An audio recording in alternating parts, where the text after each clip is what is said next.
माँ, माँ, अरे क्या माँ माँ कर रहा है? बकरी का बच्चा है क्या? अरे माँ मजाक छोड़ो।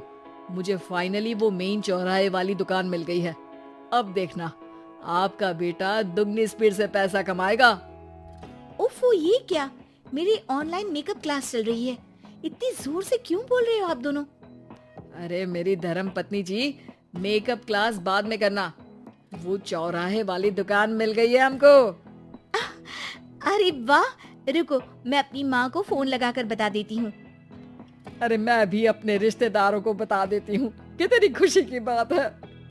हाँ हाँ, मैं भी अपने दोस्तों को बता देता हूँ। 1 हफ्ते बाद रजिस्ट्री है। बस, घर में खुशी का मौका था। उन तीनों ने अपने अपने फोन उठाए और लोगों में बात फैलाना शुरू कर दिया। और रही सही कसर, श्वेता बहू ने अपने पड़ोस में सबको बताकर कर दी। अरे वर्मा आंटी, अब हम भी जल्दी कार ले लेंगे। घर का रेनोवेशन होगा और ठाट से रहेंगे हम भी।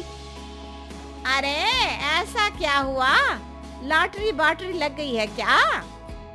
अरे इस बार चौराहे वाली मॉल में हमको भी दुकान मिल गई है।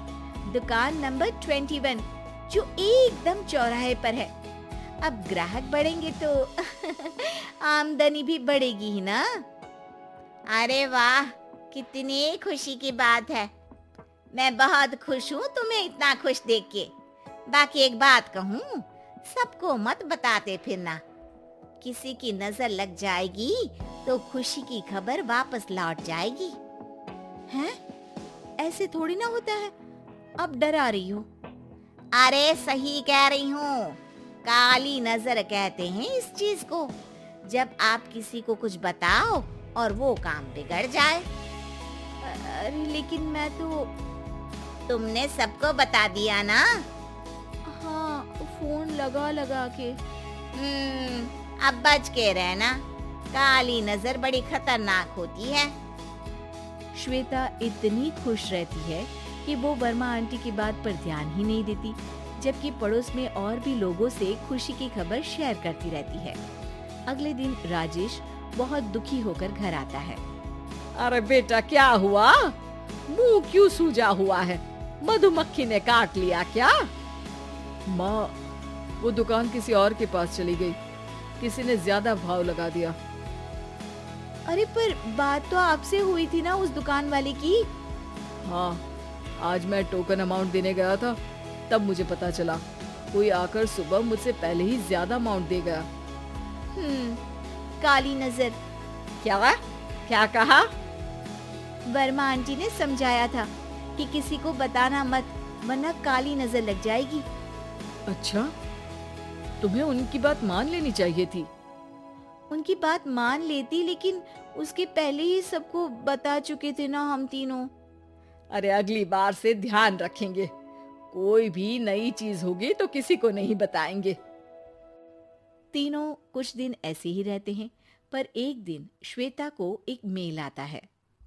राजेश, मेरा ऑनलाइन मेकअप कोर्स कंप्लीट हो गया। अब मैं खुद का पार्लर खोल सकती हूँ। अरे वाह, अपने मोहल्ले में ही खोलते हैं। ये जो घर के सामने दुकान है ना, वहीं। हाँ, यहाँ सस्ती भी मिल जाएगी। अगले दिन श्वेता वर्मा आंटी के पास जाती है, मिठाई का डब्बा लेकर। अरे आओ आओ, कैसे आना हुआ? जोर से नहीं बोलूंगी। वो सामने वाली दुकान है ना, वहाँ मैं अपनी पार्लर की दुकान खोलने वाली हूँ। उसकी मिठाई है। अरे वाह, बहुत बधाई हो तुमको। हाँ, मैं कमाने लगूंगी तो राजेश पर पूरे घर का बोझ नहीं रहेगा ना आंटी जी। ये तो है, पर ये बता कि तूने ये बात किसी और को तो नहीं बताई ना? अरे नहीं नहीं, पिछली बार गलती कर दी थी। काली नजर लगी किसी की और राजेश के हाथ से वो दुकान चली गई थी। सबको मत बताना। चलो मैं चलती हूँ, कल दुकान की बात करने भी तो जाना है। अगले दिन श्वेता दुकान के लिए मालिक से बात करने जाती है। अरे लेकिन दुकान तो हम कल रात को ही किसी को दे चुके हैं। कल ही? हाँ कल ही। 2 दिन बाद कोई यहाँ पार्लर भी खोल लेगा। अब कहीं और दुकान देख लीजिए। अरे पर हमको भी तो पार्लर ही खोलना था। भाई एक ही दुकान है, आधी आधी तो नहीं दे सकता ना मैं। राजेश और श्वेता घर पर हताश होकर आ जाते हैं। इस बार तो किसी को बताया भी नहीं था, अब किसकी काली नजर लग सकती है। सुनो, तुमने माँ को बताया था क्या? अरे कैसी बात कर रही हो, माँ की नजर थोड़ी ना लगेगी। पक्का तुमने किसी को नहीं बताया था ना? सिर्फ वर्मा आंटी को बताया था, उन्होंने ही मुझे किसी को नहीं बताने को कहा। अरे यार तुम भी सही हो, मेरी माँ को नहीं बताने को कह रही हो, पर वर्मा आंटी को बताना तुम्हें जरूरी लगा। अरे वर्मा आंटी ने ही तो काली नजर के बारे में बताया था ना, वो हमेशा हमारा भला ही तो चाहती है। मेरी माँ भी हमारा भला ही चाहती है। अरे पर चिल्ला क्यों रहे हो, बात नहीं कर सकते क्या आराम से? नहीं आता वो आराम से बात करना, और करना भी नहीं चाहता हूँ मैं। दुकान जाने का दुख गुस्से में बदल गया था और राजेश और श्वेता में बात बंद हो गई थी। 2 दिन बाद मोहल्ले में पार्लर का इनॉग्रेशन हुआ, जिसमें मोहल्ले के सभी लोगों को बुलाया गया, पर श्वेता, राजेश और माँ नहीं जाते। माँ अंदर आ जाओ, क्या देख रही हो? अरे नया पार्लर देख रही हूँ अपने आंगन से। देखो, माँ को दूसरे का सुख देखने में कितना मजा आ रहा है, मेरा दुख नहीं दिख रहा इन्हें। यहाँ मेरा पार्लर भी तो हो सकता था। अरे चुप रहो यार, हर बात में लड़ाई क्यों ढूंढ रही हो? राजेश और श्वेता फिर बहस करने लगते थे। तभी माँ ने दोनों को बाहर बुलाया। अरे जरा देखो तो, दुकान चलाने वाले का बोर्ड पर नाम क्या लिखा है? श्रुति वर्मा। गाड़ी निकाले बेटा, हमें कहीं जाना है। काली नजर का इलाज कराने। राजेश अपनी बाइक निकालता है। तीनों ट्रिपलिंग कर रहे हैं। माँ राजेश को उस मॉल वाली दुकान पर लेकर जाती है जहाँ राजेश अपनी दुकान खोलने वाला था। यही दुकान लेना चाहता था ना तू? हाँ, पर इनको भी दुखी करने लेकर आई हो क्या यहाँ पर दुकान दिखाकर? वहाँ काफी नहीं था? अरे श्वेता थोड़ा सब्र रख, अभी पता चलेगा कि हम यहाँ क्यों आए हैं। बता, इस दुकान चलाने वाले का नाम क्या है? अनुपम वर्मा। कुछ समझ में आया?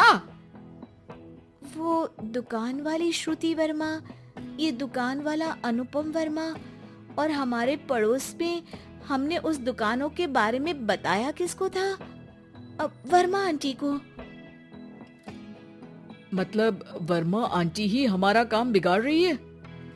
नहीं नहीं, ऐसा नहीं हो सकता, ये बस इत्तेफाक है।